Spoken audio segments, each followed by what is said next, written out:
Live from the Texas Cheer Liquors Studios. It's in the building with Mike Taylor and Rudy J.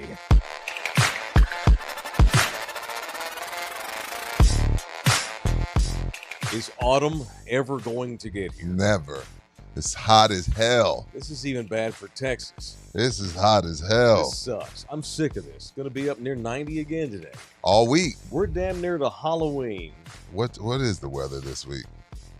Upper 80s. Halloween normally -90. finally cools out. Yep. 90, 89, 89, 87, 89, 91, 88, 88, 80. Yeah, it's too hot. Sucks. I'm tired. I'm tired too. This is one of the things about living in Texas that I don't like. And the things that I like far outweigh the things that I don't about living in Texas. One of them is our weather's ass. We have summer, then pre-summer. And I guess we're not going to get any semblance of fall. Sucks. November, maybe. Okay. But just to take the bad with the good and the good with the bad. If it's hot, so if Halloween's on a Friday night, by the way. Yes, it is. And if it's hot, that means that our ladies will justify dressing scantily. Oh, it don't matter. Their It could be costume. 3 degrees. They're going to be naked. That's a couple times a year women don't mind acting or looking like a slut. And I love it. And I don't say anything. Yeah, no. Just chant, oh, babe, you look great. Yeah, oh, that's no. so great. Bro, it's going to be. Does this show too much of my ass? No. No, it's it could be 4 degrees. They're going to be naked. Because they already got the outfit. So whatever the weather is what the weather is. It don't matter. Yeah, women don't mind being, they want to be desired. They want to look sexy. They want to be told they're hot. And to get to do it In a without cla- being judged. in a And one of those classy is way. Halloween. Correct. You don't get Yes. judged on Halloween. Yeah, they'll ball out and wear fishnets. And Yeah. dress Whatever. Dress like Little devil. Yeah, Betty Boop, but with It don't matter. fishnets and a real short skirt. It's good Yeah. times. But anyway, Sexy how y'all cop. do- Good morning, everybody. Oh, I like the sexy cop with the stick and all that kind of thing. You like getting beat up on occasion? Mm-mm. Like, would you ever hire like a? A dominatrix? Yeah. No. Okay, I'm That's not 'cause getting that's walked 'cause we're- around on a leash. This is how you know we don't have any control. Like we're not big time moguls. You know who normally hires women like that? Rich dudes. Rich dudes who all they do every day is tell people what to do, and they Yeah. get told how awesome they are. They don't have any balance. Well, Jose's not rich, and he'd let someone walk him around on a leash. Well, Jose's different. Yeah. He's cut from a different sex He cloth. would definitely be bark, Jose. Yeah, he wants that anyway. But like, what was the show? Billions? Did y'all see Billions? I watched never the first watched it. season. I liked it, but I lost track of it. Paul Giamatti's in it, and I think he's like a I don't know. He's like a national. He's a big judge, big state judge or something Mhm. like this. Got all this power, all this fame, and about 2 nights a week he goes to this underground dungeon in New York City, and a girl steps on him with stilettos and burns candle wax on him and spits on his face Disgusting. because he doesn't have any balance in his life because all day long he's el jefe Yeah. and he needed some balance, and so he went, but it was too far. Yeah. Like I don't want girls spitting in I don't want to get spit on. I think I'd rather a girl spit in my mouth than on my face. Don't spit anywhere on me. You wouldn't let a girl spit in your mouth? No. I don't understand that. Is that weird that I'm okay with being spit in my mouth but not on my face? Yes. Okay. That's a me weird. thing. Yeah, that's I have weird. problems. Because, I mean, if it's in your mouth, what's the difference if it's on your eyelashes? Because it feels sexier. It feels sexy. When you spit in my face, that feels demeaning. Who was the first person that did that? And why did they do it? Some caveman. I'm gonna spit in your mouth. I Or- don't get that. Oh, in the mouth. Yeah. Crazy white people. Yeah, it had to be. People take every. So I'm going to say this for what you're watching Wednesday. So we're watching something right now, and it takes torture. It's like people always fuck. They screw. We screw up everything. Human beings screw everything up. Mhm. We always mix our sex with the wrong things. Peeing on me, pooping on me, eating food out of my butthole. I mean, these are not things God wants us doing. These kinds of weird things. Yeah, we're just supposed to be procreating. Yeah, animal bestiality, this kind of thing. Oh God. We take our sex too far. Yeah. And I'm watching something right now in which this man takes sex a bit far. I've not been shocked in a long time Yeah. by a series. Well, I can't wait for Wednesday. Wednesday, I will tell you what we're All right. watching because by then we'll have finished it. I got three more episodes left. I want to get into this on Wednesday. All right. I'm looking Mixing forward to it. sex with stuff is not supposed to be mixed Things with. that you're not supposed to mix with. Torture, murder, skin suits, eating this cannibalism, these kinds of things. Oh, I know what you're watching. You know what I'm watching. Let's talk about that on Wednesday. My wife All and right. my daughter watched that. Oh, It was weird. wow. Did you see it? I watched some of it, but it was Okay. way too weird. Okay. It was way so weird. It's way too weird. At the beginning, I know. again, I'm getting ahead of myself. We start watching it. I'm like, oh, cool. She wants to watch this. This has got lots of sex in it. Cool. Not Then that kind of sex. it takes a turn to where like I'm no longer in the mood. No. Like, oh, let's just go to bed. Jesus, that's awful. That's not erotic. I feel like I need to pray after watching it. Anyway, we'll get into this on Wednesday. How we doing, everybody? What's up, Thunderdome? It is in the building. It is show 423 of Said in the building from the Texas Cheer Liquor Studios at Pub Sports Radio in Southtown, Texas. The audio disseminator is Jose Bouquet. You can donate to us via the Super Chat if you'd like to do so. Jump in here and give us your money. Whether you want to give us $1 or $1 million, we will take all of them. You can also become a member. I believe we have a members-only show today, do we not? Why not? For only $4.99. It's Monday. It's Lunes. The cost of a coffee. You can become a member of our program and see all of our exclusive members-only shows that we do, including swag giveaways that we give away to members only, these kinds of things.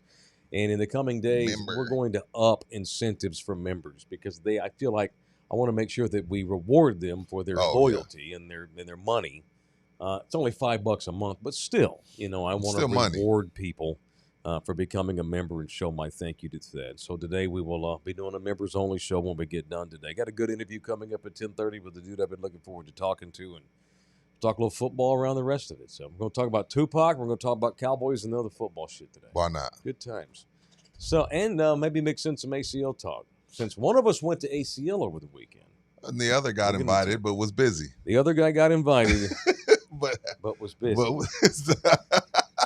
And that guy was not happy about having to say no, believe me.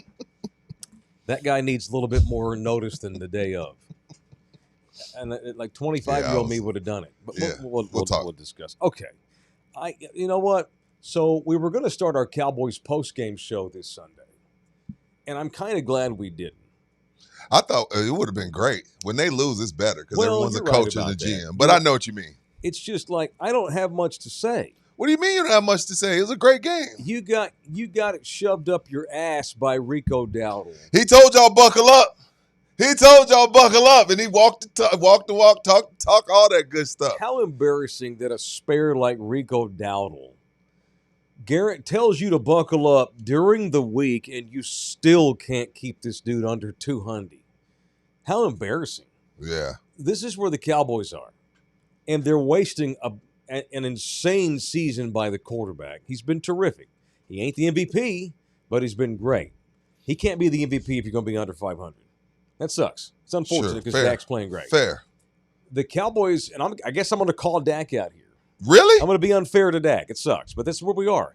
If Dak Prescott cannot score 30 points or more, they're going to lose. They're going to lose. Yeah, they're going to You lose. have to score 30 to give yourself a chance to lose. And you got to win. And you got to get points in the fourth quarter. But the defense got to get off the field. At the end of the day, you scored 27 points on the road. And I know we're all about winning time, and in winning time, they didn't score. But do you have any faith whatsoever, even if the Cowboys had taken the lead yesterday in the fourth quarter, that they're going to keep mighty Bryce Young and Rico Dowdle from scoring again? No. No. The defense took a step back. That we thought, maybe they turned the corner. They held Justin Fields in check pretty much. Justin Fields threw for -10 yesterday. Yeah. That ain't doing shit to keep Justin I thought they had taken a step, and then they take a step back. But, man, I'm happy for early reach around since we're talking Cowboys, because one of my reach arounds for the weekend is Bryce Young. Because when you're there for the Panthers in that feces, it's hard to stay motivated and to keep working on your craft. Yeah. Shout out to Bryce Young, man. Kid is playing well. You know what else? You know who else I thought about watching that? The Bengals. How do you allow the Panthers? Because again, keep in mind, Rico Dowdle had 200 yards last week, right? Then this week he almost has another 200 touchdown. Bryce Young plays great. Bengals, why don't you take a note out of the Panthers playbook and fix your offensive line? The reason why Bryce Young looks a lot better this year is because they addressed the offensive line. You may have the best quarterback in the league, but you can't keep him upright. Speaking of Joe Burrow and the Bengals, I'm sitting there watching. I'm like, wait a minute. They've already fixed their offensive line because they had huge offensive line issues the last couple of years, and that's why Bryce looked so bad. And they figured it out. They're not going to win a Super Bowl. I'm not telling you Bryce Young is Tom Brady, but I'm telling you when a quarterback that is a starter in the NFL has time, he's going to be decent. And that's what we saw yesterday. So reach around to Bryce Young. He looked good. He looks good this year. They're 3-3. I don't know who's the worst team. Who's supposed to win that game when you have two teams that are just okay? You know, I know we kind of go in thinking, oh, Cowboys, you're supposed to beat the Panthers. Are they? No, Are they? No. Yeah. There's no supposed to do shit for the Cowboys on the road. Right. I don't care who you playing. Right. I don't care if they go play Cincinnati. You ain't supposed to do nothing on Right. the road because your defense is the worst in the league. The worst. By far. And getting worse. They don't have enough personnel and they can't scheme to make up for the lack of personnel because their defensive coordinator is ass. And so that back to what I said, Dak must score 30 for them to even have a chance to win most of the games going forth. They have to score 30 or they have to play Bill Parcells keep away ball and keep the fucking defense off the field. Go out there and try to run all day, move the chains, have 9-10 play drives and keep your defense off the field because they're not going to stop anybody the rest of the season as long as Matt Eberflus is the defensive coordinator. And it sucks because, I mean, again, I hate to keep prefacing it, but it is what it is. Pickens looks like a stud. It sucks.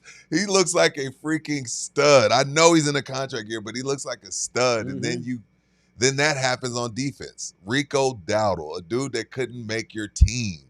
A dude that couldn't make your team has 383 yards rushing in the last 2 weeks. It's insane. I think Matt Eberflus should be fired today. If they're serious about winning. I think Jerry knows he hasn't given them anything. I think that defense, I think they suck. It ain't like they've lost 8 guys from last year's team. They weren't terrible last year on defense when they were healthy. Yeah.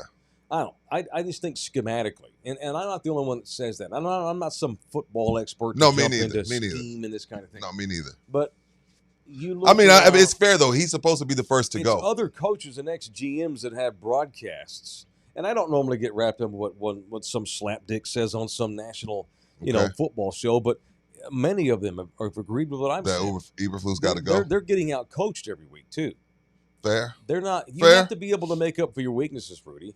It ain't they got nothing but weaknesses. They got good guys on the front line. They've got their linebacking core sucks. The Hawaiian kids come on. Maris Leofau. I like him. I like him too. But Jack Sanborn was an Eberflus signee. He's not even on the goddamn team if Matt Eberflus isn't hired as the defensive coordinator. He sucks.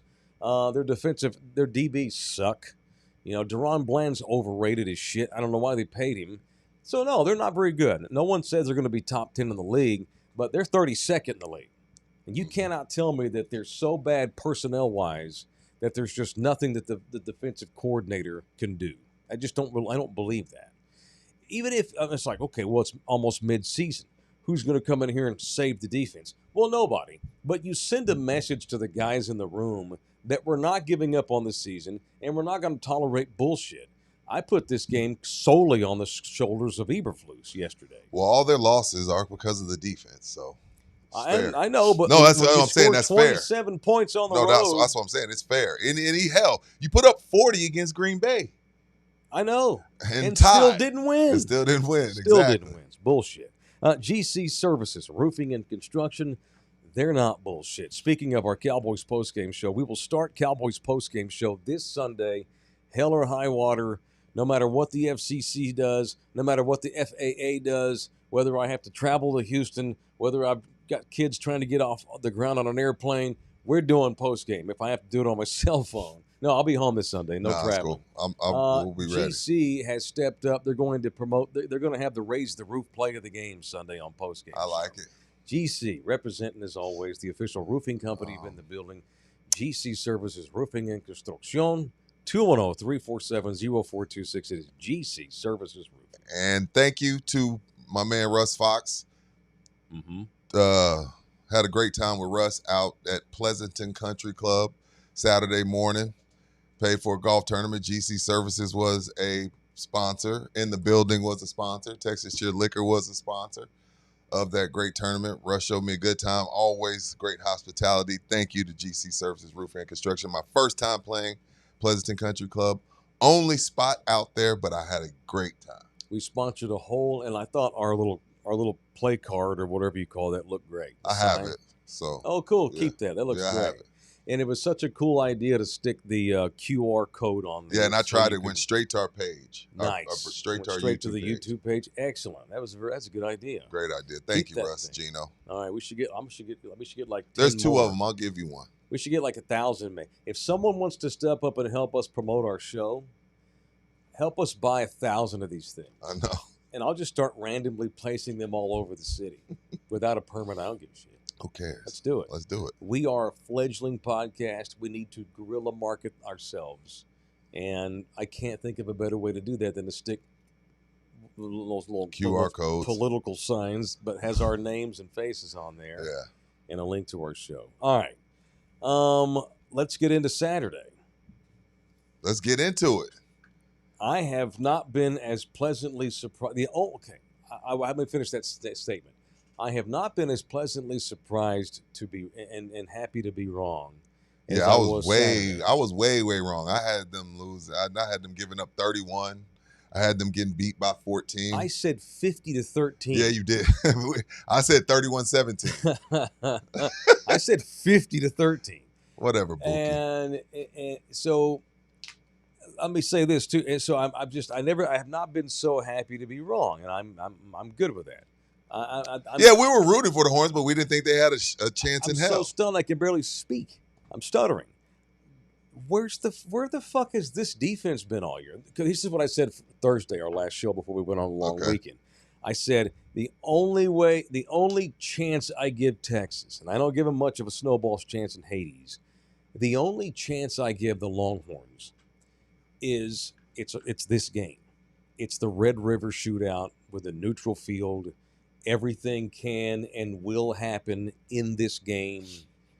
That's the only hope I give Texas. Well, it's the Oklahoma game, and you never know what might happen. And what happened was the Texas Longhorns, talk about playing defense, stomped Oklahoma and John Mateer's ass. 6 points. Ass. 6 points, 60 minutes is impressive. Arch is not what we hoped yet, but he was a hell of a lot better. He was efficient. I'll give He ain't even been efficient yet. no. First of all, clearly the defense took it personal because the only defense we were talking about was Oklahoma. They're number one, then they're number two, and everything else. And clearly the defensive coordinator for Texas and that Texas defense took it personal. But I will give some flowers to Mr. Sarkisian for realizing that Arch Manning is one of those quarterbacks. Right now, who knows what will happen, but as of right now, Arch Manning is one of those quarterbacks that we spend a lot of time talking about that needs a running game to settle him and to give him some time where he's not always trying to make the big play and always trying to be the man. And Wisner finally stepped up to the plate, and then the Arch Manning looked like a totally different quarterback when they had the threat of a run. Right. And Sark was like, "Look, okay, Arch, you're not who I thought you were. Okay, that's fine. What do I do?" It's kind of like your Eberflus take. Like, okay, this is what I'm dealing with. How do I make the best of it? Yeah. Okay, Arch isn't okay. He's not Peyton. No. So what do I do? We're gonna run the ball and we're gonna stick to it. And they did that, and it settled Arch, and he made some big boy pro throws this weekend too. But with the running game, he looked like he was just a lot more calm. Yeah. At this point, it's just about Trent Dilfering him to glory. Sure. You know what I mean? Sure. We're not asking you to be mad the at that. Heisman Trophy winner because you're not that. Right. Although that trophy's still wide open. It's just about developing him, getting his confidence to him back again, getting his mechanics back. He ain't even been able – he's forgotten how to even throw a pass this year with his shitty mechanics. At least he looked like a competent college quarterback in the game. He didn't look like a Manning, but he looked like a competent college quarterback. That's the number one defense in the country coming into this game. And it ain't like you lit him up, but he was efficient enough in running the offense as they Trent Dilfered their way to a win behind run game and stout defense. So I wanted to hit you with this opinion. This is a broad opinion after, 6 weeks now, college football 7. So after Texas beats Oklahoma, Penn State loses again to Northwestern. They fired James Franklin. Indiana goes into the Big O and beats Oregon. Oregon hadn't lost a home game in 3 years. College football each week gets closer and closer to being the NFL on a different NFL How league. so? Parity. Everybody has a shot. Unpredictability. We talked about this some last week. For 15 years there, it was Bama, Georgia, Clemson, throw in Ohio State here and there, and that's it. Nobody else had an opportunity to win the title. We're 6-7 weeks into the season. Ohio State's the clear number one with a freshman quarterback. I think that they're the clear number one. But after that, we got 10, 15 schools that are beat all each about other the on same. any given day. They can all beat each other. Absolutely. Absolutely. And this is both good and bad. That's NIL. I wanted to hit you with this theory. That is NIL. So what I don't want is for, and I've called for regulation on paying guys. Well, on the portal. I think our biggest beef is portal. Yeah, transferring all these times. Some of that's a little bit too out of. I mean, I'm a capitalist. I believe in free will, but still, you can't. None of us can just leave our fucking job for another job if we're under contract. What I've called is maybe have a 1-year contract. You have an 18-month contract, whatever, before you're. I don't know. I don't know what we the don't know how answers to are. fix it. I got It's you. just gotten so wild ass. There needs to be a little bit of regulation, and I hate that word, but there needs to be some. So I don't mind college football becoming more unpredictable, where everybody has a chance, like an Indiana can become a powerhouse. Texas Tech overnight becomes a powerhouse. That's great. But what I don't want is for the games to be boring, because 4 out of 5 NFL games are boring because everybody's mediocre. There's no great teams, and I worry about that. So what I think is going to keep college football from becoming all the way the NFL is there's no salary cap. I mean, there is no regulation right now. Boosters can. There's no rules on boosters where it takes away their creativity and being able to pay guys to come over, or to being able to pay guys to stay. The NFL doesn't have that. They don't have a transfer portal. They don't have a bunch. They don't have 500 people out there willing to give your players more money out of their own pocket to stay with you or to go to another team. And I think that'll keep college football entertaining. The chance to have the excitement that we still get every week. I think Indiana beating Oregon is excitement, no matter how the game goes. The NFL has a shit-ass salary cap, which I hate. It's stupid. Which has made everybody mediocre. You have this brutal-ass schedule where you play 17 games, soon to be 18. One bye week. So I'm okay with the parity coming to college football, but let's not become the NFL all the way. No salary caps. I'm cool with contracts. No stupid salary caps. Don't take the creativity out of the boosters and the NIL collective's ability to bring guys in or keep guys in their program. I don't want it to become. It looks more like the NFL because it's created parity in the NIL stuff. But let's not get to where no one's any good because everyone's so hard-ass to keep their own guys. It's a tough spot to be in because, again, it's not that fun and when it's only legit 6 teams every year. Right. I don't want to go back to that. So we got to find the happy medium. Let me tell you, this is for the old school guys, Gen Xers, baby boomers, those that were all worried about paying guys, opening up NIL, all this kind of thing. Has college football ever been better? No. I would say no. Again, pound for pound, no. Again, Indiana just beat Oregon. Indiana's a national championship contender. Yeah, it's insane. It's insane. Texas Tech is a national championship contender. Have you ever said that in football? No, not national championship. No, they're a national championship contender. There might be, a legit contender, not just like somebody that can get there, win a game or two, and then go. No, they have a chance to win it all. Absolutely. All right, we'll do a couple punches before we get to our guy. Why not? All right, let's get a little violent up in here. It's time for people I want to punch on In the Building on Love You Hard TV. Now, it's time for people I want to punch. Who are you punching today, Juan? I'm gonna punch Arch Manning. Okay. Because Okay. I feel like he look, man, he's better than me. He's better than me, and I'm He gonna is tell better you. than you. I'm saying as far as his attitude toward people, Mhm. I would have gone full blown Rory McIlroy on the entire Texas crowd. F you, F you, F you, you two. Like, oh, y'all love me again? Kiss my ass. I'm wait. Arch is like, and again, there's nothing wrong with it. I get it. Like, hey, you don't want to get too high, you don't get too low, you want to stay even keel. But the things that have been said from me too, the things that have been said about this dude for the last 6 weeks, and for everybody to act like they love him all of a sudden Saturday in the Cotton Bowl, I'd be like, dude, don't touch me. Like all the fans hugging him, like, don't touch me, woman. Last week you wanted Caldwell to start. You wanted Caldwell to take my job. Don't effing touch me. F all of y'all. F off, Texas. I wanted Arch Manning to go Rory McIlroy, and he took the humble route. I guess after his mom jumped on him after standing over the kid, he said, all right, I'm going to tone it down. But I would have went nuclear on Texas. We all turned our backs on Arch Manning. We all wanted him benched, and now we all love him again. F him, Arch. You shouldn't have allowed any of those fans to touch you on Saturday. I don't give a shit if it was a rivalry game. But anyway, Right. That's my pettiness. I got a couple of punches today. You got a couple? I'm going to get one in, and Okay. then our guest might be ready to roll. Okay. If not, I'll just keep rolling. I want to punch the people of iHeartRadio again. What happened now? So we had to go to a wedding Saturday. Sure. And so I'm like, well, can't get out of the wedding. I teased the groom for scheduling his wedding Turn Red River. in the middle of the Texas-Oklahoma game. And the wedding actually started at 5. And so not only are you fucking with the Texas game, you're fucking with the A&M Florida game. So this marriage better last. It's fun. So we're on the way to the wedding.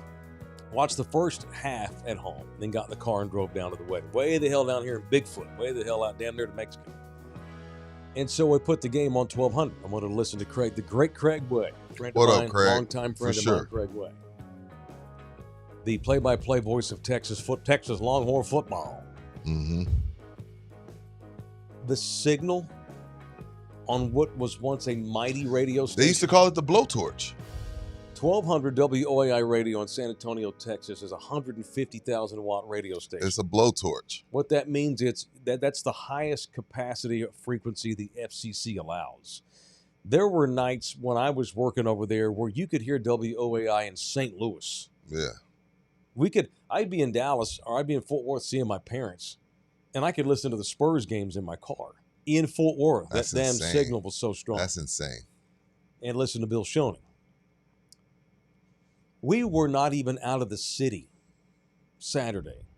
Turned the game on. Jumped in the car, jumped on 281. So to get down to Bigfoot, you have to go 281, cruise through downtown, hook 35 like you're headed toward Laredo. Rudy, we were just barely out of downtown, and there was this high-pitched squeal sound. I hate that. Coming over the signal. And I'm like, I had to turn it. It was literally piercing our ears in the car. Dogs Then it got barking. real staticky. Every other word was jumbled. Punch the people that run iHeartRadio. Did they turn it down? Have Yes, they turned it you down? are for powering down what was once a mighty blowtorch, because Matt Eberflus is in charge of iHeartRadio. It is a shame. One of the great radio stations in America. I understand that 760 was always a shit station and the stepchild, and they never cared about the station that I was on, and it is what it is, and I accepted it. But when you are so down on your luck, where you've had mass layoffs again, they had 2 massive layoffs this last week. Damn. There are no paid employees on Ticket 760. Uncle Andy gets paid by the sales department. Mm-hmm. You have literally no people that get paid. It's so bad. A mighty station like 1200, you couldn't pick up the Texas game At all? in the middle of your own market. I know you were Punch cussing. those people. I know Punch you them. were cussing. All right, it's a good way to. It's a good. I'm I know glad you were I'm cussing. glad our guest is here, so I don't Go turn nuclear. this into the entire show. I don't want to do that because we got a really cool dude on. I've been looking forward to talking to the great Jeff Pearlman, multi-New York Times best-selling author. who has written, I think, and maybe we'll start here with him as soon as we get him up on the screen. There's Jeff Pearlman. Hey, Jeff, can you see us and hear us, man? I can. Can you hear me? Yes, sir. Yes, There's sir. the great Jeff Pearlman. So, I mean, let's start there. So, I know you as a sports writer. Have you written? Forgive the dumb question right off the top. Have you written a book before that's not sports related until the Tupac book? No, I wrote 10 books and they're all sports. This is my first. Okay, sports. okay, that's what I was awesome. thinking, man. All right, why are you so Jeff's got, and most of y'all probably already know Jeff's name.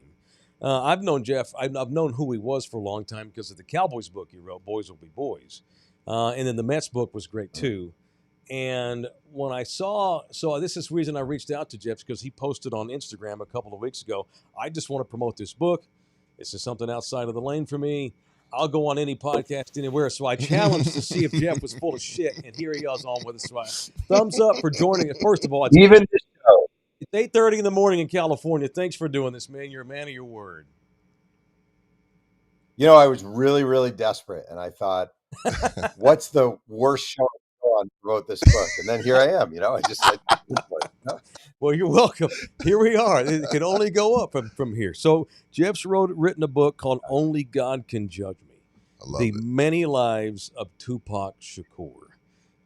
I've got 100 questions. I don't want to keep the guy more than 15, 20 minutes, Rudy. Where do you want to start with this? Yeah, why Tupac? All right. All right. Well, I'll give you the synopsis. Is years and years ago, Garth Brooks. So I'm actually not a country music fan, but he released an album, and it was a rock album, Okay. and he went by the name Chris Gaines. Yeah. And Yeah. it bombed famously, but I actually really love that album. And what I love more is that Garth Brooks tried doing a rock album. Like I thought it was cool for him to try something totally different and outside his comfort zone. I've been a hip hop fan for a long, long time. I've been fascinated by Tupac for a long, long, long time. And I just never saw the book that I wanted to read about Tupac. And I just thought, I'm going to take everything I've learned in sports journalism, and especially at sports when I was at Sports Illustrated, about digging and probing and calling everyone and really getting into a subject and apply it to a person I was fascinated by and try to write the book that I wanted to read. Interesting. What is it? You know, it's funny that we're having you on today because I went to ACL Festival yesterday, Jeff. It's a big music festival. And, you know, they'll have a bunch of rock acts and they'll throw in the hip hop act. And what is it? What do you feel like it is about hip hop that is so inviting to everyone? It's like I feel like hip hop has done more to bring us together than anything. And I mean, when I say anything, I mean anything. Because I'm looking around, you know, and I'm watching this rap artist, and I'm looking around, I'm like, damn, hip hop is the only genre of music that can do that. What is it about hip hop that makes it feel so inviting to everyone? Well, I can tell you for me, because there's obviously a thing that hangs over this book, which is I'm a white sports writer writing a Tupac book. And why would a white sports writer write a Tupac book when Tupac is such an important, not just a musical figure, but I think like a cultural figure, and in Yeah. particular, Black audiences trying to reach. Tupac's message was really of Black empowerment, so much of it. And for me personally, and this is not exaggeration, I grew up in a very white, very small, very rural town in upstate New York. You learn in history class, they might have the one day when you learn about the civil rights movement, and they'll do the Martin Luther King had a dream, and his dream is for all of you to live that dream, you know, like, and then they'll tell you 2 seconds about Marcus Garvey and maybe 2 seconds about Malcolm X, and then they move on because it's just a lazy approach to teaching Black history in America. And I think for a lot of white kids in particular, Public Enemy, for me, kid Yes. graduated high school in 1990, Black Steel in the Hour of Chaos, 911 is a Joke, Fight the Power, 8 million different songs. That was in a lot of way the best education I got about what it was like to be Black in America. And then you start throwing in different acts. I don't know, Poor Righteous Teachers and Tribe Called Quest and a million different acts where you're learning things. And all of a sudden, you're not only exposed to the history lessons, but you're exposed to the music. You're like, damn, this is really, really good music.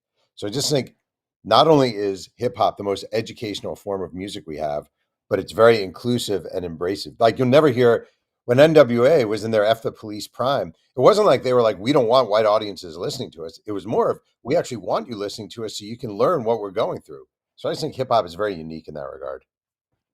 Jeff, you are a white sports writer. And so That's what I'm wondering, and you probably interviewed probably hundreds of people for this book, I'm assuming. I interviewed 650 people for the book. 650. Okay. So, that leads to the question. Did you have difficulty? I'm assuming the answer is yes at times, being able to go into people's living rooms that knew Tupac or knew something about him. How hard was it to get to the 650 people as the white sports writer? And actually, I kind of thought it might be a challenge, but it ended up being, I can't say an advantage, but ended up being sort of a little useful. I approached everyone from Tupac's world, like everyone. And the two things I had going for me, number one, I wrote a book about the 80s Lakers that became the TV show Winning Time. And that show Yes. was, and I would use that a lot as an entranceway to tell people, almost like I've written 10 books. I don't know if you guys have seen Winning Time on HBO. Oh yeah, that show's great. Yeah, that was my book. Like that helped a lot. You use what you Yeah. can. Got to. And then the other thing I did a lot, like Tupac spent his senior year of high school in Marin City, California. Yes. And that's really where he learned a lot about, obviously, that was where the West Coast hip hop influence began. And he was, the impact of artists like Ant Banks and Too Short and Digital Underground. And I spent a lot of time in Marin City. And honest to God, the thing I said to people that is true is I'd say, look, I am a white guy. I'm a white sports writer. I'm working on this book. I'm a little bit of a fish out of water. But you'll never meet anyone who's more interested in your journey than me. Like you'll never meet anyone. I'm a 180. Like I sat in Marin City with some of the old crack dealers when Tupac was there. People who are giving Tupac money to support him and also selling crack to his mother. And I Wow. say, my life is a 180 from yours. I knew I was going to college. My dad was an accountant. Like I went to a safe public school. It's a 180. But you'll never meet anyone who's more interested in your story and your saga than me. And I think people kind of generally, no matter what the circumstance, if you're interested in hearing their story, people like talking about themselves. And I was really interested. Also, I would imagine, Jeff, that all of those people told you something else about him. Like, because one day Tupac might be F the world, F you, thug life. The next day he might be a freedom rider. The next day he might be down with the civil rights movement. There was so many layers to Tupac, but it was all real. Like Monday he may be this, by Friday he may be someone else. Did you find that in your interviewing people about Tupac, that to everybody else to everyone he was something different? Yeah, that's actually really well said. He was a master of like he was a student at the Baltimore School for the Arts, and this is his Right. first universe. He went there. He went to Dunbar High School his freshman year, where just interestingly, he sat in science class next to Sam Cassell, a Wow. longtime NBA player. So Tupac and Sam Cassell were classmates in Dunbar. I talked to Sam. It was actually really funny. Then sophomore, junior year, he's at Baltimore School for the Arts, and all of a sudden he's thrown into this world of very artsy students, a lot of wealthy white kids, a lot of black middle class, lower class, and upper class black kids. And he's thrown into this ocean, and he really learned. And it wasn't BS. That's the thing about him. But like, if he was talking to an older white woman teacher, he would be he could read her and be on that level. If he was talking to another young black kid from the east side of Baltimore, he could be on that level. He was very good at sort of adapting to his surroundings.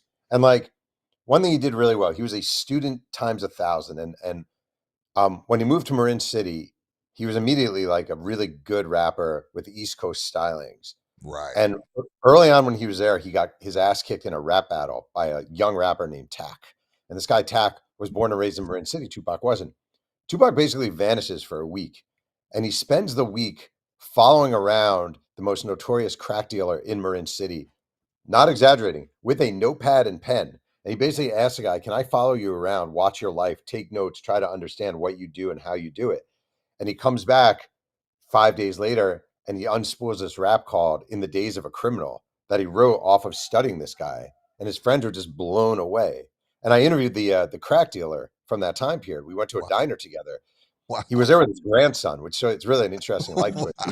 Wow. And the grandson, the grandpa's like, "All right, cover your ears now, Johnny." And he was just talking about young Tupac following him around and just being this kid who really wanted to learn how it all worked. Just kind of an amazing Tupac's development was really amazing. What I love about Jeff, one of the things, maybe all writers do this, but I bet Jeff's unique in this. Like you're gonna write a book about somebody. Maybe you go to the record label, people that work there, other celebrities, all this kind of. Jeff gets dirty. Jeff goes to the crack dealer. He goes to the crack dealer. Former. Jeff goes to you did a podcast about that kid for the Raiders that is in prison for running into a woman and killing her. Henry Rhodes. Jeff went and found a guy who happened to be a witness there.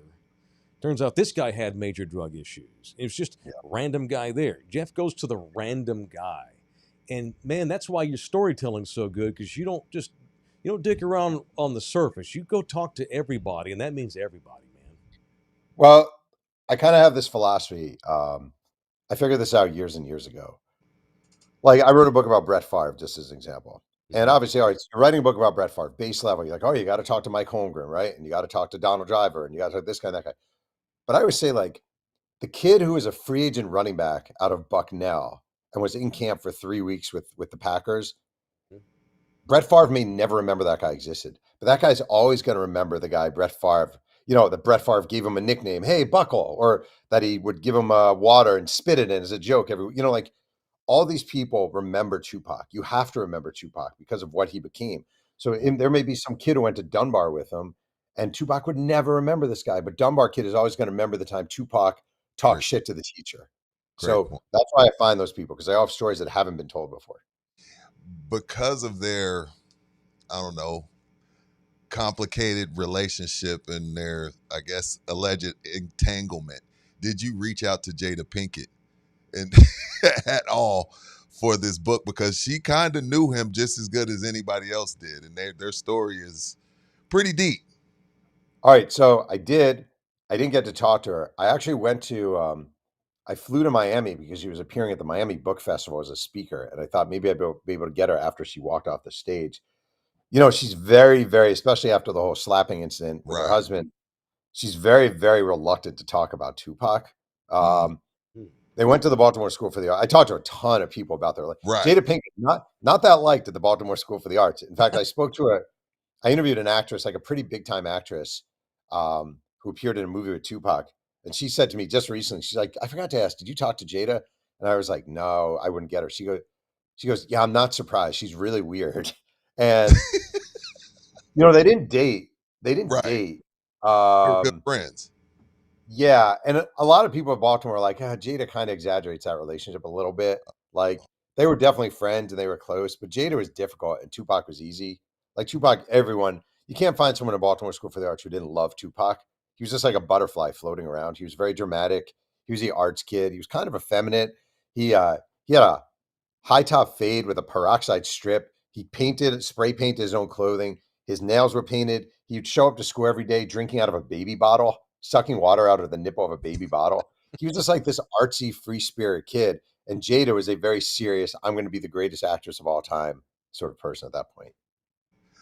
Without giving the book away, because we want people to get the book, and you'll let us know where to. What is one of the more interesting things you learned about Tupac, even though you were a student of the game? What was one of the more interesting things you learned about Tupac throughout, writing this book? I mean, I learned a ton. I mean, one of the craziest reporting moment I've had in my life. Do you guys know? It's okay if you don't. The song "Brenda's Got a Baby." I love that story about Brenda's Got a Baby. Go ahead, tell that. So basically, Brenda's Got a Baby is Tupac's first big song. It wasn't a huge hit, but it was the first thing that put him. And Tupac was filming the movie Juice, and he's reading the New York Daily News, and there's an article one day, Cries in the Dark, about a 12-year-old girl in Brooklyn in the public housing who was raped by a cousin. No one knew she was pregnant, delivered the baby on the bathroom floor, threw the baby down the trash chute to get rid of it. It's incineration day. Before the incinerator goes off, a guy working the building hears a baby crying. Tupac reads this article, goes into his trailer, writes the words to Brenda's Got a Baby. It inspires the song. I thought it'd be cool to find the baby in real life. I work with a genealogist named Michelle Sully who can find anyone at any time. She sent me a phone number. She's like, I think this is him. I reach out to the guy, and long story short, he lives in Las Vegas. I go to Vegas because I live in California. I drive out there. He after that happened, he was the baby. He was adopted by parents. Yeah, he was adopted by parents who moved to Las Vegas, and his adoptive parents died a few years ago. So he does a genealogy search, and all these numbers come back to the Noble Drew Ali Public Housing Unit in Brooklyn. He reaches out to her relatives. They're like, "Oh my God, we've been looking for you forever. How do you feel about Tupac?" And the guy's like, "I love Tupac." They're like, "We think you're the baby from Brenda's Got a Baby." It's like, what? He flies to Brooklyn, um, meets all these family members, has, this engagement, this reunion with all the family members. And then we were like, it'd be amazing if we could find the mom, because he hadn't been in contact with the mom. My genealogist one day finds this number, calls a number. Hey, is this Jeanette? Yeah, who is this? My name is Michelle. I'm working on a book with an author, Jeff Pearlman. Did you have a baby when you were 12? She starts screaming. You know where my baby is? You know where my baby is? Crying. You know where my baby is? She's like, yeah, we've actually been in contact with him. She's like, oh my God, oh my God. The woman lives in Newark, New Jersey. She goes, I'm away from home. I'm at a Red Hot Chili Peppers concert. Well, where's the concert? It's in Las Vegas. The mom and the son meet that night, and that's a mom and the son. Brenda's Got a Baby song. You know what? Wow. Jeff, first of all, props to you for that. I don't know, like, how you feel as the son, and as the mom, you probably know, like, damn, it's a weird dynamic, right? Because I know feels awful, and I'm sure, I don't know how he would know how to act toward her. How did that go? It went well, but it's been kind of rocky up and down since. And I actually have to give you props for what you just said. A lot of people end it with like, wow, that's an amazing story, understandably. The levels of trauma that you have there, and even like Tupac's life, I'm actually being serious. Like, a lot of people who read my book, like who helped me with the book, came away kind of sad. Like, Tupac wasn't hit 'em up Tupac, and he wasn't I get around Tupac. He was a kid who grew up with rats running along the bed, along the wall in his bedroom. A kid who grew up in a house in Baltimore that was freezing in the winter and a microwave oven in the summer. A kid whose mom was a crack addict, whose hero, his role model in life, Afeni Shakur, he saw before him become this zombie crack addict doing anything for a hit. Like, his life was tragedy after tragedy after tragedy and trauma after trauma after trauma. And I think the number one thing people don't realize about Tupac is what he overcame, and the levels of it are just incredible. In all your research, Jeff, so obviously, and kind of like Elvis, like no one wants to believe, the whole the silly story of, who killed him all these years, and is he actually dead, and all this kind of thing. Are people now finally, after all these years, finally willing to just realize this was just a simple case of some asshole who had an altercation with him at the fight who shot him? That's basically, it was that simple. It almost seems unreal to be that simple, but it really was. You find people coming to grips with that better now than ever? Well, Tupac's sitting right next to me if you want to talk to him. Oh, son, I knew it. I knew it. You want to get on here? I mean, no. I think a lot of it, a couple of things. I think number one, it's young death. Like, people are fascinated by young death. There's a reason. Would we even know who James Dean is? Just as an example, if he didn't die young, would Marilyn Monroe be the whatever we hold her up to be? Like Diane Keaton died the other day, right? And there was no mystique to Diane Keaton's death because she was older and she died at 79. And if James Dean died at 80 years old or Marilyn Monroe died at 80 years old, we would have seen them. The same with Tupac. So I think people want this thing. And also there was the whole death row mystique, the gang involvement mystique, which was real. But at the end of the day, Tupac punched a guy in a casino. He was a gangbanger. He was a member of the Compton Crips. Tupac and Death Row were affiliated with the Bloods. The guy who he punched wound up being humiliated because you can't get beat up by a rapper. Like, I interviewed his friends, Orlando Anderson's friends, a guy who was hit. How are you going to go back to Compton after publicly getting your ass kicked by a rapper? Makes sense. It's true though. And later on that night, Orlando Anderson, his cousin Keefe D are driving around. There's Tupac hanging out of Suge's car, hollering at women. Yo, there's Pac right there. So the same guy he spotted in the casino is the same guy who shot him. So for that to be some setup where like Puffy arranged Orlando Anderson to be right there at that exact time and then drive back later and find him, it'd be one of the great mastermind, weird, improbable, impossible setups of all time. But people don't like the simple truth. People don't like the simple truth sometimes. All right, I mentioned Jeff wrote the Cowboys book years ago. And again, same research, talking to multiple layers of different people in a great book. All right. So I wanted to ask you about the docuseries before we let you go. I anticipated it to be a big Jerry jerk-off. And for the most part, it kind of was that. It was entertaining. What did you think about the Cowboys docuseries? First of all, if I were starting a fantasy football team right now, I would name it in your honor, Big Jerry Jerkoff. I just think that's good. Thank you. That's what I thought it was going to be. Yeah, that was well done. Kind of was. Yeah, that was good. This is going to sound whiny, I admit. I wrote this book about the 90s Cowboys. Right. There's no way they didn't use that book in the docuseries. There's no No way. way. Like the whole Michael Irvin stabbing the scissors thing, the details and the amount of time I put into that. So Yeah.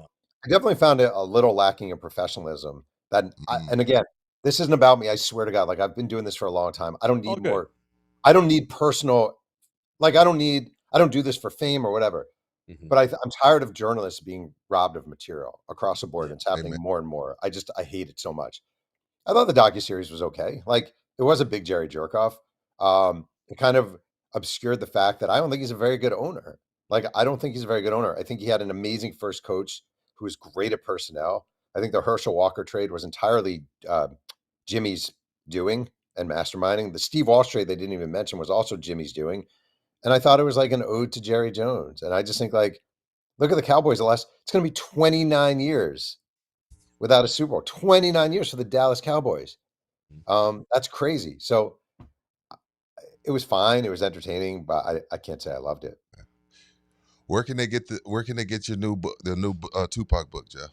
Yeah, so it's called Only God Can Judge Me: The Many Lives of Tupac Shakur. It comes out on October 21st. Okay. You can pre-order it everywhere, wherever you buy books. You can Wherever pre-order you buy books. Yeah. All Thanks right, for having me. I really appreciate Look, man, you're a young man still, relatively speaking. I'm sure you got Right. more books to come, but I think this book's really, when it gets out and gets going and gets cooking, the more you need to get on more popular podcasts than ours. Yeah, but for once sure. it gets out, dude, it's gonna blow up. I can't wait to read it. I think it's gonna be really badass. Congrats on this. It's a little bit out of your element, but obviously, just talking to you, I know that you are as big a Tupac fan as you say, and I can't wait to Let me ask you a question. Can I ask you Yeah, guys a man. question? Yeah. Sure. If I call my next book Big Jerry Jerkoff, do I have to pay you guys royalties, or can I just take that? Well, you just said we're all getting stolen from, so no, you go for it. If you write that, All right. that'll be my claim to fame. I don't need Just money. come back on the show. I'll That's just all we come ask. back and talk about it, and I'll brag about it to my buddies. You have a deal. We have a deal. All right, Jim. Thanks, man. Thank you, All man. All right, very Awesome cool. stuff. And he's in LA. I think he's West Awesome Coast for stuff. sure, so it's early there. I appreciate Jeff Dude, doing that. Been looking I- forward to talking to Jeff for weeks. That was He was a great. Shohei Ohtani slider when he said, I wanted to find the baby that Brenda's Got a Baby Yeah, was about. Jeff, Then he said, that's I'm what I gonna love find. about Jeff. What's a genealogist, by the way? I didn't want to ask A him. person that tracks your relatives. Okay. We would go get a genealogist to help find your relatives in Africa, so to speak, Wherever, or wherever, right, or right. mine in wherever the fuck I'm from. I'm not Right. sure. Yeah. I know what you mean. Yeah, So yeah, that's yeah. what that is. Absolutely, yeah. Like, I don't even you know what I mean? Like, That's How do mind you blowing. go- how do He you found the even- kid and the kid's how mom. do you even think, you know what would be cool? Not cool, Mhm. but it'd be something that people want to read about. Yeah, I'm gonna go find the baby that Brenda's Got a Baby. That was a curveball. Yeah. Like I knew the Brenda's Got. What I thought he was gonna say was when Pac made Brenda Got a Baby and his first album's done, he turns in the album Mhm. and he tells the executives, this is gonna be my first single, and they're like, hey man, hip hop's fun and we're trying to sell records and we got to get radio play. Mhm. We're not doing this. You're not putting this as a single. You're not putting this out as a single. And Pac went nuclear. Yes, the F we are. This is what people need to hear about. And he fought for it and he got it. So that's where I thought he was going. I didn't think he went and found the baby and the mom and then got them together. Because as a son, It's crazy. you're like, do I want to see?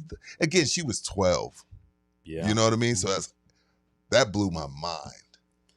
Jeff is one of those rare authors. He's first of all, he's not lazy at all. Like Dude. And Jeff's one of those authors where he's gotten to the point now in his career where he has enough backing by whoever the company that he writes books for, where he can put in the time. Like I did see an interview he did. I think it was Jim Rome. I want to say last week. Jeff was on with Jim, and was saying that he spent 3 years researching the book. Almost 3 years before he even wrote a word down. Oh. Jeff, when he writes a book, he writes the shit out of a book. Mm-hmm. And he wrote we just talked about the 86 Mets beating your Red Sox the other day, Bouquet. He wrote a book about the Mets. But it ain't just Which about one, the 86 Mets? the 86 Mets Okay. with Dwight Gooden, Darryl Strawberry, all those guys. Yeah. He didn't just write a baseball book. He writes human books about human people. And he puts their flaws and their strengths in there. Jeff writes about, I always talk about how I've always been drawn to, and we'll talk about athletes here, or maybe music, or whoever. I'm drawn to ball players who I know something about on a personal level. And I get a lot of guys don't want to put all their personal shit out there, and that's great. I get that. I totally do. But the ball players that go through hell, like Michael Irvin, that they go through hell, we all see it. It's all public. I've always been drawn to the comeback kid story. Or what I like is when you like, okay, so Dwight Gooden, won 20 games, had an ERA of 2.10, took New York by storm, also did a shit ton of cocaine. Does that make him a bad guy? No, it makes him a human being. Right. I like Jeff writes about the entire element of people, which is why after reading Jeff's book about the Cowboys, I came away admiring and liking Michael Irvin even more because Mike is such a flawed human being. But he's not a terrible human being. Jeff writes about people with flaws, maybe even some horrible flaws, like Tupac's ex-con, Right. But he wasn't a horrible human being, It's a lesson in humanity, and that just because a guy's fucked up some doesn't mean he's a piece of shit. Right. There's some piece of shits out there. Yeah, for sure. But Tupac was no piece of shit. No. Michael Irvin's not a piece of shit. And Dwight Gooden not a piece of shit. Jeff writes about those guys you just can't help from liking. Johnny Manziel comes to mind. I'd love to read one day we'll probably have a book on Johnny Manziel. That'd be a good one. Guys that have massive flaws. We all know kind of what they are, but you can't help from liking them because they're not bad dudes. They're good dudes. And they were damn good at what they did. I think it also, and I meant to bring this up, but I didn't want to keep him. I could have talked to Jeff for an hour and a half. Oh, for sure. Absolutely. But it's funny because we just talked about Allen Iverson last week and the comes to mind. Misunderstood. Nobody was more misunderstood than Tupac. Like, wait a minute. Like, that's why I asked him, like, who are you today? Yeah. Oh, today you're Malcolm X. Tomorrow you running with the Bloods and Suge Knight. You know what I mean? He had these multiple personalities, but they were all really him. It was never fake. Mm-hmm. It's just like, this is what I'm on today. And I feel like Allen Iverson and Tupac are two of probably more of the misunderstood figures that we've seen come through. Tupac had just about given up on being a rapper. Yeah. He would have wound up getting a day job, right, working with his mom in social issues. He could have been a social worker. I mean, Tupac might have been a professional protester, whatever. Yeah. And his parents were Black Panthers. Yeah, exactly. You know what I mean? He wanted to give it one last chance and basically begged a guy he knew that knew the guys in Digital Underground. I'll do whatever the fuck he was their roadie. I'll sweep the stage. He was carrying luggage and mics. I'll swag gear, whatever. While making his music. Yeah, and it's like the thing that put Tupac on all of our maps wound up being the thing that led to his demise. Because had he only hooked up with a different label other than Death Row, I mean, it's called Death Row. Fucking Suge. Yeah. Suge was the best thing that happened to Tupac. Got him out of jail. And then ultimately the thing that got him murdered. Yeah. Suge. Because Suge was Suge carried a lot of negative energy. Legit gangster. Yeah, like Tupac was gangster. Tupac was no legit gangster. No. He was a poor shit kid from the hood just trying to make it. Yeah. And so you find someone with the resources that's going to take care of you, you latch onto him for bad or good. Yeah. What a complicated, beautiful story Tupac is. Insane. He mentions, when you die young too, how you be. It's more interesting. Around these parts, Selena's another one. She died young. And if Selena doesn't get killed, and I'm sure that she would have rather not gotten killed, and her family would have rather not gotten killed. I don't know that she's not the deity that she is now, but she did get killed. Yeah. And I'm not trying to shit on Selena. I'm just saying when you die young, that's what he just mentioned. You have that everlasting youth and beauty, and you're at the apex of what you do in your life, and you're always that. And year by year, it just becomes more deified and legendary, like James Dean and Tupac and Selena. Can't wait to read the book. I'm super stoked to read it now for sure. So that's Jeff Pearlman. Thanks, Bookie, for helping us get him on today. Looks like everybody liked the interview, too. That was good. Yeah. All right. It's Orlando Kilbrink, just people I want to punch, by the way. Sorry, Kill. He had a good weekend. He's good. Can I get my second punch in? Sure. And then we'll get to we'll mention Orlando. Sure. I want to punch Jose Bouquet. Jesus Christ. Damn. And all of those Jeff Traylor haters out there. How about 61 points all up in your ass? You like that? How about a 60 spot in the Rice game? Jeff can coach, okay? I'm glad he decided to take over play calling. God almighty. And not just sit back and not do anything. Well, of course. He's a badass. He's not going to sit back and just let things happen. But it's Rice, though, so. I know it. Okay, whatever. You know what? You know what? See how you are? Okay. If he would have lost, you'd be in here screaming. Oh, yeah, of course. That's a terrible loss. All your boyfriend GJ Kenny's done since he beat UTSA is get his fucking ass kicked. Yeah, they haven't won a game since. Texas State hasn't. Have they won a game since the UTSA game? All you fuckers want GJ Kenny. He's lost 4 games in a row here, losing to Troy and Dickhead State, people like that. Yeah, why don't we let things play out some, all you young anti-Jeff Traylor people? Why don't you let the year play out first? Why don't you be happy you got him now? Because when he's at Arkansas here in 2 months, you can kiss my ass again. I'm going to go get my Arkansas shirt. I'm going to wear it on the show. They won, lost. Leave Jeff Traylor alone, right? He's doing everything he could possibly do at UT San Antonio, for fuck's sake. After UTSA win, they are 1-3. Okay. They beat Nichols. Okay, they beat Nichols. Good. All right, that's less impressive than beating Rice. Yeah. Jeff Traylor can coach his ass off. Yeah, tell him, Mike. Good luck. There ain't nobody in the country that can come into UTSA and do any better than Jeff Traylor's done. Nobody. No. Nobody. Nick Saban would do as good as Jeff, but not better. Hey, what's the writer's name that we punched last week for talking shit about Jeff? Dan Wolken. Fuck that asshole. Is just to make sure. I just want to make sure we keep the streak rolling and to piss him off more. Trailer to Penn State. We got to keep him. Rudy, I don't know about that. I just want to piss him off. I just want to piss this dude off. I don't really know anybody in Pennsylvania. Yeah, he don't know anybody in Pennsylvania. I know. I just screw that dude. Jeff's going to be a candidate at Oklahoma State and Arkansas, probably. I'm not guaranteeing that. No. If you're Arkansas, how do you not at least talk to the man? Right. If you're Oklahoma State and you don't talk to Jeff Traylor, you're not doing your diligence. Right. He better be a candidate at Oklahoma State. Or that makes Oklahoma State look bad. Y'all ain't leaving every stone. Y'all are leaving stones unturned. You don't talk to Jeff. Anyway, Orlando Kell brings his people on one punch. Yes, he does. You need to get you a divorce. It's Orlando Kell, the official family man, the official family lawyer of In the Building. It is Orlando Kell, 210-775-4995. Or you can email him directly at orlandokell.law@gmail.com. orlandokell.law@gmail.com. I didn't think Pearlman would like that docuseries. I didn't know that they were stealing from him. Oh my God. That Everett McIver story, the detail. The only person who's ever gone on record with that much detail was Jeff on what happened with Mike. And he almost killed Everett Iver. Yeah. He was this close to severing his carotid artery. Thank God he didn't. And Jeff's the one that wrote that. The Cowboys shit all over Jeff. He's lying. And then it's in their documentary that's controlled by them. 20 years later, that's in their documentary. That, Everett almost died. And no telling what Mike paid him under the table to not file charges. I didn't want to give him a crap because I know him, but I'm pretty sure I'm pretty sure he was in his bed. It looked like a bed frame behind him. Jeff?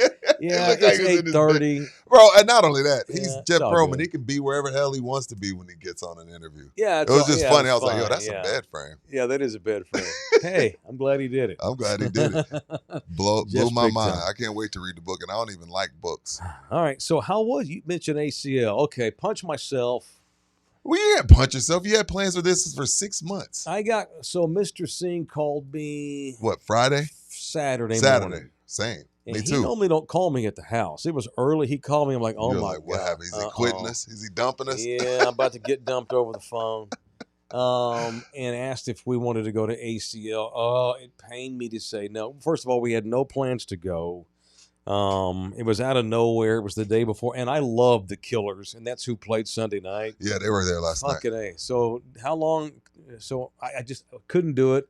I had to drive to Houston, drop kids off at the airport, and I wouldn't have wanted to go anyway after what I went through at the airport with delays and bullshit. I'll tell that story later maybe. Pained me to say no to ACL, especially free. So how was it? Great times with the Sings, partying with the Sings. How long were y'all there? All day? Yeah, we got there 2:00, left about 8. Okay, y'all didn't see the Killers then? No, we were there. The Sings, AD and his sister wanted to see T-Pain. They're huge T-Pain. They're huge T-Pain fans. So T-Pain was the co-headliner. He was before the Killers. Oh, okay. On another stage. Yeah, no, same stage, American Express stage. Oh, he played right before. Yeah, he played right before the Killers. Yeah. So T-Pain puts on a great show, great times. Well, I'm hey, jealous. I haven't been to ACL in 10 years. The last time I went to ACL was Jay-Z headline. I've been to 9 of them, but I haven't been in 10 years. But I haven't been in 10 years. I used to go every year, and I go back-to-back weekends, back-to-back days. There was one time I had to go get new shoes. Yeah, because they were caked in fertilizer. Oh yeah. Fucked up my shoes. Oh, my allergies. This is a dust bowl now. This is a dust bowl. Oh, was the grass all? The grass is gone. It's the second Sunday, so the grass is totally gone. Yeah, all the But see, the thing about traveling with the Sings is this: they work so much. When they do have free time, they do it big boy style. So we parked a block away. Oh yeah. 4 or 5 VIP rooms. I figured y'all'd have a free hookup. drink. It's Absolutely. 80. He's like, if I want to, hey, Rudy, when I let my hair down, I let my hair all the way down. Attaboy. You're like, hey, get this. I'm like, oh shit, okay, cool. Being cheap pays off when you're able to afford to go to ACL and have the hookups. Have the real hookups. Yeah, have the real hookups. It's Texas Thank you, Cheer Sings. Liquor, the official liquor provider in the building, and/or beer and vodka. I got a lit kit in the fridge right now that I've got. I need to go do a bit. I'm gonna post a bit with my new lit kit. Do we have video from this? Look at this. Sing. Is from the VIP. Oh my God! He wore a signed Gervin jersey. Of course. You know how many people stopped him? Oh, that jersey's bad. He's like, hey, sign.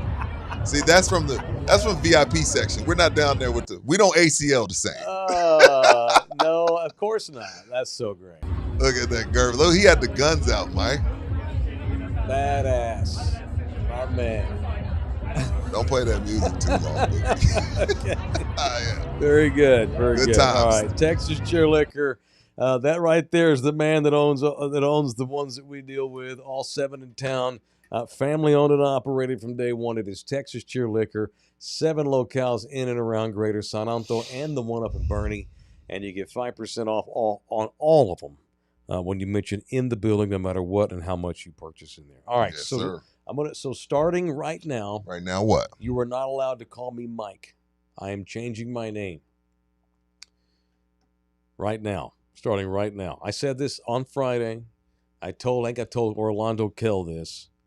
If they actually win this game, I will be Arch Taylor. For how long? Friday. So Friday, you're Arch till Friday. You got to take it. Yeah. You got to take it up to Yin Yang. No, I happy. love Archman. You're happy. Do you know anybody who's been a bigger fan of No, Arch's? you were very much in his corner before the season. But I have to call it how it is. Yeah, we're not here to pump sunshine. He has been fucking terrible. It has been. He has been mechanically terrible. Arch Manning. The tape he put out for the first 5 weeks of the season, you don't even give that. That's not a scholarship that ain't football even Sam player. Houston State. No, for real, he's been that bad. And he was not brilliant Saturday, but they won. And a deal's a deal. I told Orlando that if they win, I'll be Arch Taylor all week. That's a cool name. I like Arch Taylor. Like Arch Taylor. So call me Arch. My name is not Mike. You're Arch till Friday. I'm Arch. Easy. At the close of business Friday, I'll go back to being Mike. But for now, I am Arch. God bless Arch. Won me some money this week. God bless. Yo, Arch. so Buki came out to Slackers, Mike, and watching games with gamblers is so much more fun. Oh yeah, it's so much more fun because they're sweating. They can't eat. I bought some wings. I'm like, Boogie wants some wings. No, man. Indiana's giving up the lead. Does it take take away your joy though? It does, but it also makes it more fun to watch because you got action on it. Yeah, you're right. So I watched him close. Again, it's been a while since he won shit. 6-0 this weekend. He went 6-0 this weekend. Okay, about freaking time. Freaking time. Come on. Yeah. Weekend guarantee. 3-0 on the weekend guarantees. One of my mentors in this business is a guy called Randy Galloway. What up, Randy? Randy's a Hall of Fame writer, and he's in the Broadcast Hall of Fame, too. Of course writing and broadcasting. And Randy owned racehorses for years back in the day. Oh. And there was nothing like sitting in a suite at the track with the owner of the horse on the track. That's different. That is different. That's just so on a lower level. Got stud fees, gambling. It's a lot of stuff on the line. Yeah, dude. He at one point I asked him, I'll never forget, Randy, how many horses do you own? Well, let me see. What day is it? It's Thursday. I got 12 of them. God damn. He owned 12 thoroughbreds at one time. That's some And expensive there's semen. nothing like it is. being at the track with the guy who you talk about having action. So I get that for Bouquet, but don't let it take away the enjoyment of the game. Right. So lunch on Bouquet, I guess, this week. Damn right. At some point.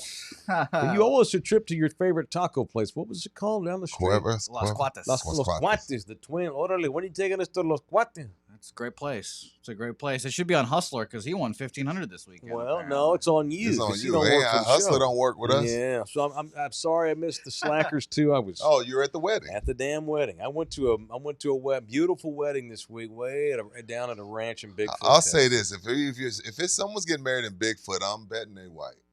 I've never heard of Bigfoot. That's white settlement shit. He right married there. a Mexican girl. That don't count. Yeah, it doesn't. count. Oh, why doesn't it count? Don't count. You don't think they have black people in Bigfoot? Hell no. Yeah. My name's Rodney Davis. I lived here all my life. I can't wait for Jeff Pearlman's Tupac book. Well, I'm sorry I owe Slackers a bit too. It's Damn all it. good. Slackers, the official sports bar of In the Building. 5 locations. Y'all are at the Rector spot right there by the mall. If you're looking for a place in town, go to your phone. 5 spots in town. We work with all 5 of them. It is Slackers Sports Drinks and Games, the official sports bar of In the Building. It is Slackers. All right. Show also brought to you part by Jay Ribaldo, the official real What estate up, Jay? guy. Jay Ribaldo made another commercial. Did you see? I posted the commercial I this did too. weekend. They make great videos over there. That's what you got to do to stay relevant in You gotta modern to times. sell these homes, man. Yeah. You gotta spend money to make money. Jay's a younger dude, but he's not a kid. He's kind of like Mr. Singh. They're about the same age. Okay. Late 30s, family men who've done great for themselves. Man of faith. And men of faith. One of the reasons is because that they're so successful is because they got the brains, they got the tools, they got the talent. And Jay has the talent. If you're looking for a real estate man in this market, our guy's Jay. He's a stud. Ribaldo Realty Group, 210-887-1081. You can email the man, jribaldo@kw.com. I got a bunch of shit. I got a bunch of weekend LOLs. I got a bunch of weekend reach-arounds. We should do that in the members. Let's do it in members. All right, we got a nice members show planned for y'all. Thank you to Jeff Perlman. That Oh, was let's get the good. money read, Mike. We got a Okay, bunch go of money. back up, go back Bookie. up. Go Bookie. back I up. Let's don't get wanna- the money. I don't wanna- I know. I'll be an asshole. Okay, make sure you start from the beginning. There it Shout is. out Greg Costanuela in the building. Greetings from El Paso. That drive veins boring birds up. Drive is. Dry what? That drive is. The drive Oh, is the boring. drive is. He Okay. was Oh, my fat bad. My thumbs. bad. I got fat thumbs. The drive is, yeah, it's not, ain't a whole lot going on between here and El Paso. A whole lot of bodies have been dumped over the years. Yeah. Yeah. Rosie's in the building. Thank you. I want to be fired for $49 million. Yeah, that's a pretty good bit. Rico said, "Shut up. If Florida UT was a whooping, what was Saturday called? Unc Rudy's sorry, not sorry for what my Commanders are going to do Yeah, Sunday. they play the with Bears Cowboys." tonight. Oh, the Good Bears. luck. Oh, Give me the yeah. Bears tonight. We have another one of them doubleheaders tonight. Yes. So Oh, stupid. shit. Yeah. Andy Griff's in the building. Did anyone get eliminated in the survivor pool? Kathy got Kathy ousted, did. right? Picking the Eagles. Shout out to Kathy. We're down to 4. Let's They get- all picked Green Bay, didn't they? And one guy picked the Patriots. All right. Okay. We need to get their asses eliminated so we can restart the bit. Julian B. in the building, just here to see if Mike's going to take his lumps on his no-shot UT take. They already took them. My name's not Mike. My His name name is Arch. Get that shit right. Yeah, What else? asshole. Greg in the Greg building again. again. Thank you. Awesome interview. Tupac, my number 1. Definitely going to buy the book. Thank you. Thank you, Greg. Appreciate that. All right. Did you give out Orlando Kell's number at the wedding? Oh, that's fucked up. Yeah, just in case, guys. Just in case. Well, There's a 50% chance that this may not end well. Well, she signed a prenup, so we're good. Well, she did. He loves her very much, but Smart. Ain't nothing wrong Yeah, with that. yeah. If she's not day one, you got to sign it. yeah, no, That's no, all for good. sure. She signed it easy. It wasn't even a thought. That not even the thing. Yeah, love you, but we signed this, of course, no Yeah. problem. Let's get. Where's the honeymoon? Beautiful. So she hardly speaks a lick of English, Mhm. Nice. and so Nina has had to help. And the shout out to Mr. Mitch. Shout out to my man Mitch Stevens, friend of mine who got married to Mitch and Carmen. Carmen, met her in Mexico. Married her this weekend. And when Nina and her talk, I pick up one in like 5 words. So Nina goes up and asks her at the reception, "Where are you guys going for your honeymoon?" She goes in Spanish, that beautiful Spanish. Me and this man have been on a honeymoon for 2 years. Yeah.